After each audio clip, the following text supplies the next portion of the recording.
وعلى آله وصحبه وأهل بيته أجمعين أما بعد أعوذ بالله من الشيطان الرجيم الذي خلق الموت والحياة ليبلوكم أيكم أحسن عملا وهو العزيز الغفور صدق الله مولانا العظيم আমাদের মাতৃতুল্য পরম শ্রদ্ধা মরহুমা হাফিজা আসমা খাতুন স্মরণে আজকের এই স্মরণ সভার উপস্থিত গর্বিত পরিবারের সম্মানিত সদস্যবৃন্দ, মঞ্চে বসা ওনার আত্মার অংশ সন্তানবৃন্দ, পাশে বসা ওনার নারী ছাড়া ধন ওনার সম্মানিতা মেয়েরা, নেতৃবৃন্দ, সুধী মণ্ডলী, সাংবাদিক বন্ধুগণ, আল্লাহ তাবারক ওয়া তাআলার অগণিত শুকরিয়া যে আল্লাহ তাআলা আমাদেরকে আশরাফুল মাখলুকাত হিসেবে পয়দা করেছেন, দৌলতে ঈমান এনায়েত করেছেন এবং মুহাম্মদুর রাসূলুল্লাহ সাল্লাল্লাহু আলাইহি ওয়াসাল্লামের উম্মত হওয়ার তৌফিক দান করেছেন। আলহামদুলিল্লাহ। আজকে যার সম্পর্কে আমরা কথা বলতে যাচ্ছি, এই স্মরণ সভা করছি, আমি মনে করি যে তিনি স্মরণীয় সুবেনির হয়ে লক্ষ মানুষ, কোটি মানুষের অন্তরে অলরেডি তিনি জায়গা করে নিয়েছেন।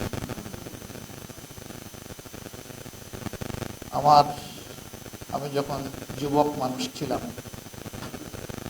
তখন থেকেই আমি ওনাকে জানার সুযোগ পেয়েছি এবং সৌভাগ্যক্রমে তাকে খানিকটা মেহমানদারি করার সুযোগ আল্লাহ আমাকে দান করেছে। আমার স্ত্রী তার আবেগের জায়গা থেকে খাবার দাবার তৈরি করেছে। খেতে বসে উনি জিজ্ঞেস করেছেন, তোমরা কি 12 মাস 365 দিন 2 বেলা এরকমই খাও? অসলজ্জ অনুভূতি ব্যক্ত করে বলেছে, না আসলে তো এরকম খাই না। তিনি বলেছেন, আজকে কি তোমাদের ঘরে কোনো মেহমান এসেছে? এখন এর উত্তর সে কি দিবে? সে বলেছে যে আমি তো আপনাকে মেহমান হিসাবে পেয়ে গর্বিত। তিনি বললেন, তাইলে তো আমি তোমাদের আপন হতে পারলাম না। আমি যে একই পরিবারের সদস্য, সেই হিসাবে তোমরা এখন আমাকে কবুল করো। আল্লাহু আকবার।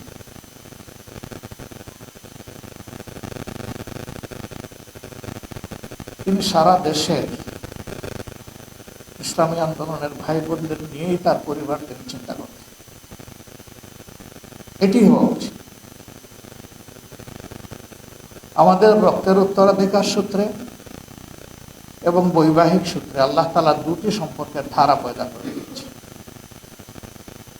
কিন্তু এই দুইটা ধারার পাশাপাশি আল্লাহ তাআলা রুহানিয়ত এবং ইমানিয়ত সূত্রে আরেকটা ধারা আল্লাহ পয়দা করে দিয়েছে। বদর যুদ্ধে সিদ্দিক আকবর রাদিয়াল্লাহু তাআলা আনহু তিনি আল্লাহ রাসূলের দক্ষিণ হস্ত, আর বিপরীত পক্ষে আবু জেহেলের দক্ষিণ হস্ত হযরত আবু বকরের সন্তান আব্দুর রহমান। একজন কাফের আর একজন মুমিন। এরপরে সন্তানের যখন সৌভাগ্য হলো, ঈমান আনলেন, স্মৃতিচারণ করতে গিয়ে বলছেন, বাবা বদর যুদ্ধে তো আমার অবস্থান ভিন্ন ছিল, তোমার অবস্থান। সেদিন আমি কিন্তু আমার অস্ত্রের সীমানার ভিতরে 3 বার পেয়েছিলাম, কিন্তু বাবা হওয়ার কারণে রক্ত আমাকে মুছড় দিয়ে ধরেছে, আমি আমার অস্ত্র তোমার উপরে প্রয়োগ করতে পারি। তিনি বললেন, তাই কি? বললেন, হ্যাঁ এটি সত্য। বললেন, সেই খোদার কসম যার হাতে তামাম সৃষ্টির সমস্ত কিছু অর্পিত রয়েছে। তুমি 3 বার পেয়ে আমাকে ছেড়ে দিয়েছ, সেদিন আমি 1 বার পেলে তোমার স্পার করেছ। আমার তলোয়ার চালাতে গিয়ে নিশ্চয়ই আমার হাত কাঁপত না। কলিজার টুকরা সন্তানকে তুমি এই কথা বলো। তাহলে এখানে রক্তের ঊর্ধ্বে ইমানের সম্পর্ক। তার ফিলিংসটা এরকমই ছিল। যখন সাইফুল্লাহ মনসুর জানাজার ব্যাপারে আমি জানতে চাইলাম এবং তার চিন্তার কথা বলল, আমি বললাম না, ওনাকে বায়তুল মুকাররমেই নিয়ে যাওয়া ভালো। আমি তখন চিন্তা করিনি আরেকটা জিনিস, আমার দেখা প্রিয় সংগঠনের সিনিয়র নেতৃবৃন্দের মধ্যে 2 জন বায়তুল মুকাররমে জানাজা পেয়েছে। একজন সাবেক আমির এবং তার আপন ভাই জনাব অধ্যাপক গোলাম আজম, আরেকজন আল্লাহু আকবার। আমি বিশ্বাস করি এই 2 পরিবারের মধ্যে যখন সম্পর্ক হয়, তখন হয়তো বা তার অন্তরে এরকম একটা অভিব্যক্তি ছিল, আকাঙ্ক্ষা ছিল যে এই সম্পর্ক যেন জান্নাতের সম্পর্কে পরিণত হয়। তার আরেক ব্যয় ছিলেন পরবর্তী আমির জনাব শহীদ মৌলানা মতিউর রহমান নিজামী।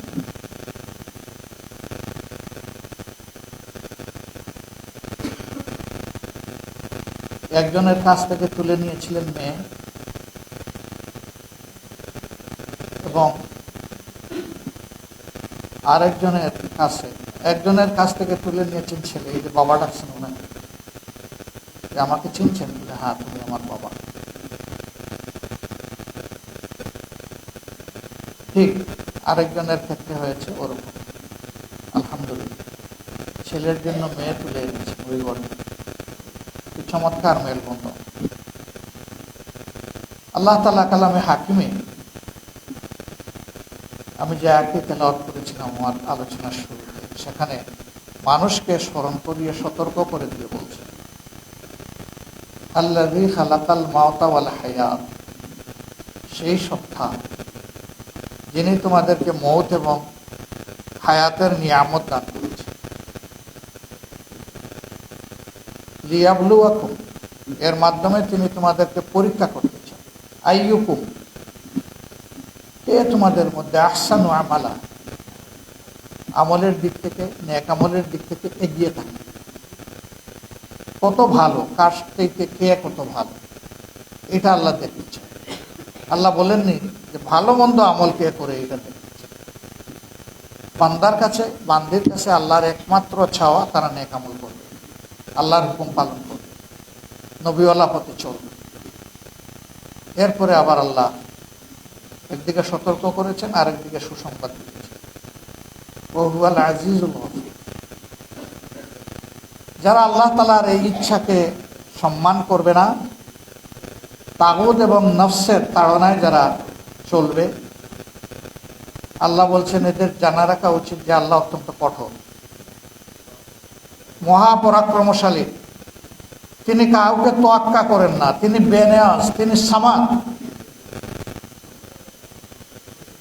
তিনি ওয়াহিদুল কাহার। কোনো ছাড় নাই যারে ধরবেন নাফরমানির কারণে। এট দ্য সেম টাইম, হ্যাঁ, তিনি শুধু কঠোর নন, তিনি ক্ষমাশীল।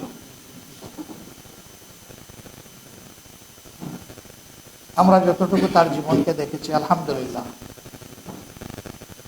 তিনি আন্তরিক ছিলেন, নিষ্ঠাবান ছিলেন, কোরআনের ছায়ায় নিজের জীবন গড়তে। আল্লাহ তাআলা আরেক জায়গায় সতর্ক করে সূরা মুমিনের 2য় আয়াতে বলছেন, ইয়া আইয়ুহাল্লাযীনা আমানু লিমা তাকুলুনা মা লা তাফআলুন, তোমরা যারা ঈমান এনেছো এমন কথা কেন বলো যে আমল নিজে করো না। মানে এখানে ভালো কথা বলার কথা বলা হচ্ছে। নিজে ভালো কথা বলবে কিন্তু আমল করবে না, সাবধান, কাবুরা মাকতান ইনদাল্লাহ। আল্লাহর কাছে এটা ঘৃণিত, আল্লাহর গুসা আল্লাহর রাগ হয় এই ধরনের আচরণ। আন তাকুলু মা লা তাফআলুন, বলবে কিন্তু নিজে তা করবে না। তিনি তা করেন, তিনি যা বলেছেন তাই করেছেন, তিনি যা বিশ্বাস করেছেন তাই বলেছেন। ঠিকই যে যুগে তিনি হাল ধরেছিলেন প্রিয় সংগঠনের, সেই যুগে হাল ধরার মতো মানুষ তিনি ছিলেন। মানুষ খুব অল্প, 11 জন কেন্দ্রীয় সদস্য নিয়ে তার যাত্রা শুরু হয়েছিল। আর সারা দেশে সব মিলিয়ে 500 ছিলেন কিনা মহিলাদের রূপন আল্লাহ ভালো জানেন। কিন্তু আলহামদুলিল্লাহ এখন তিনি যে বীজ বপন করেছিলেন তাদের সংখ্যা এখন 43,000।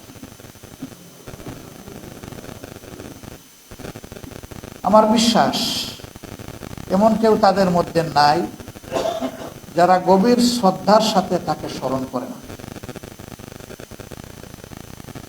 অবশ্যই এই অঞ্চলের প্রথম নারী রূপন ছিলেন আরেকজন গর্বিত মা, তিনি হচ্ছেন মরহুমা হাসিনা মেহের। তার বাড়ি জিনেদা। তিনি সর্বপ্রথম রূপন ছিলেন পূর্ব পাকিস্তান। এই জন্যে আমাদের 15টা সাংগঠনিক অঞ্চল আছে, এর মাঝে বৃহত্তর জিনেদা এবং কুষ্টিয়া নিয়ে একটা অঞ্চল, বৃহত্তর যশোর এবং কুষ্টিয়া নিয়ে একটা অঞ্চল। এই একটা অঞ্চল যেখানে পুরুষদের চাইতে সকল কাজে আমাদের সংগঠনের নারীরাই। আমার জন্য মনে হয় যে বরকতময় এই মহিলার দোয়া আল্লাহ ভালোভাবেই কবুল করেছে।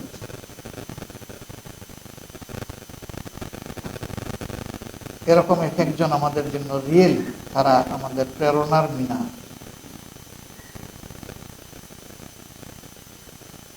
শুকুর আল্লাহ তাআলার যে ওই সময়ে মহিলাদের মধ্যে আলোচনা হইতো যে অত তারিখে মহিলা সাইদি আসবে। তাকে বাংলাদেশের মহিলারা জানতেন মহিলা সাইদি হিসেবে। আল্লাহু আকবার। সাইদি সাহেব ঢেউ তুলেছিলেন বাংলাদেশের জনগণের অন্তরে, আর তিনি ঢেউ তুলেছিলেন মহিলাদের অন্তরে। তাদের ছোঁয়ায়, তাদের পরশে এসে অনেকের জীবনের আমূল পরিবর্তন হয়ে গিয়েছে।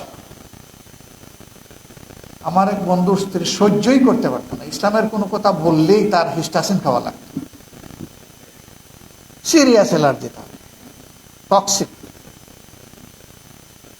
তো একবার সে বলল যে শুনেছি হাফিজা আসমা খাতুন আসবেন, আমার সাহস হচ্ছে না ওখানে পাঠানোর, যাবে কিনা আবার ভায়োলেন্ট হয়ে যায়। বললাম ঠিক আছে, তাইলে হাফিজা আসমা খাতুনই যাবেন তার কাছে ইনশাআল্লাহ। আমি যখন তাকে অ্যাপ্রোচ করলাম যে ওই বাসায় একটু আপনি দাওয়াত খাবেন, একটু মাথায় হাত বুলিয়ে দিবেন, হয়তো আপনার হাত বুলানোটা তার জন্য কল্যাণের কারণ হবে ইনশাআল্লাহ। তিনি সেই মহিলা যিনি ঢাকা বিশ্ববিদ্যালয়ে লেখাপড়া করা অবস্থায় নাটক করতে গিয়ে পুলিশের ভূমিকায় তিনি অভিনয় করেছেন। Short expert. আলহামদুলিল্লাহ তিনি বোধহয় হাত ভালো করেই বুলিয়ে দিয়েছিলেন। এরপরে আমরা দেখি যে তার মাঝে একটার পর একটা ইতিবাচক পরিবর্তন আসতেছে, এবং শেষ পর্যন্ত সেই মহিলা সিলেটের হাল ধরেছেন সংগঠন। আমলদার মানুষ যখন কারোর জন্য দোয়া করে, অল্প কথা বললেও এটা আল্লাহ তাআলা একদম হৃদয় কলিজার ভিতরে পৌঁছে দেয়। আবার বেআমলির চতুর মানুষ যখন অনেক সুন্দর পেশায় গুছাইয়া কথা বলে, সেটা কিন্তু অনেক সময় আসর হয়। তাদের আমলের আসরটা এরকমই প্রতিফলিত হতো এবং মানুষ বেনিফিটেড হতো।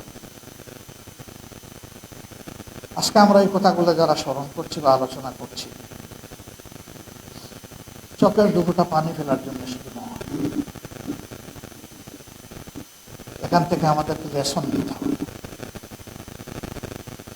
তিনি একজন আদর্শ মা ছিলেন, একজন ভদ্রলোকের আদর্শ স্ত্রী ছিলেন, অনেকের আদর্শ বোন ছিলেন, এবং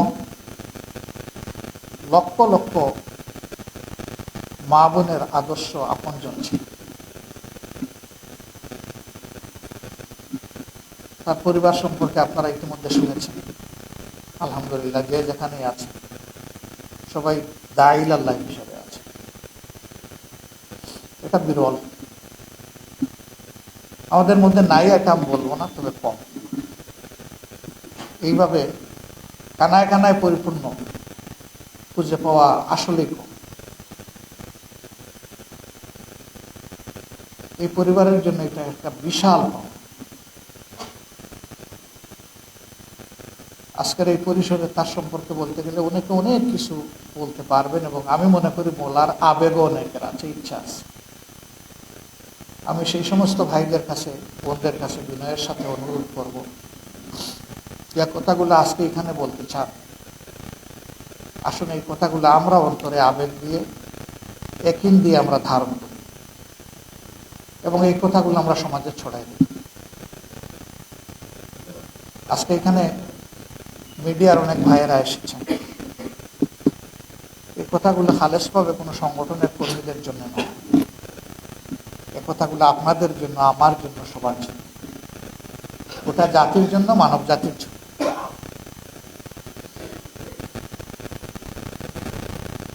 তাদের এরকম মানুষদের পরিবার হলো জান্নাতের একটা টুকরা।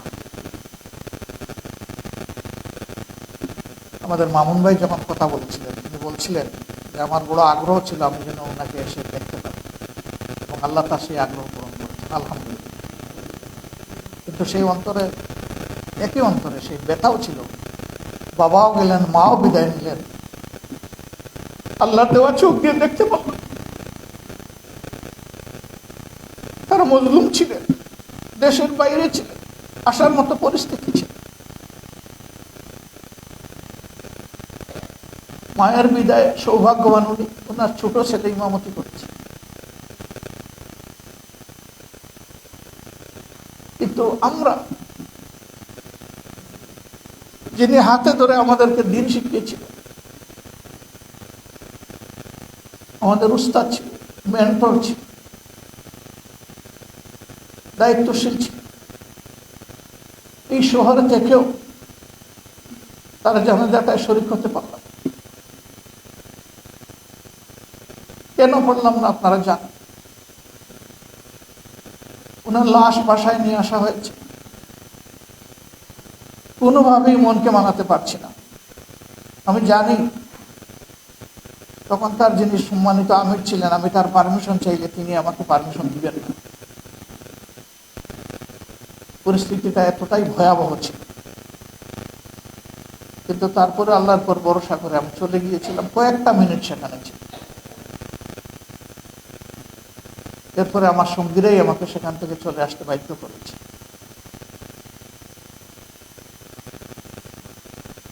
জুলুমের মহাপর্বত আমাদের গাড়ি চাপিয়ে দেওয়া হয়েছে। আপনজনকে বিদায় দিতে পারবো না, আপনজনকে বিদায় দিতে পারবো না। সবার সাথে দোয়ায় শরীক হতে পারবো না। আমি দোয়া করি এরকম পরিস্থিতি জাতির আরেকজন নাগরিকের জীবনে যেন আর ফিরে না আসে।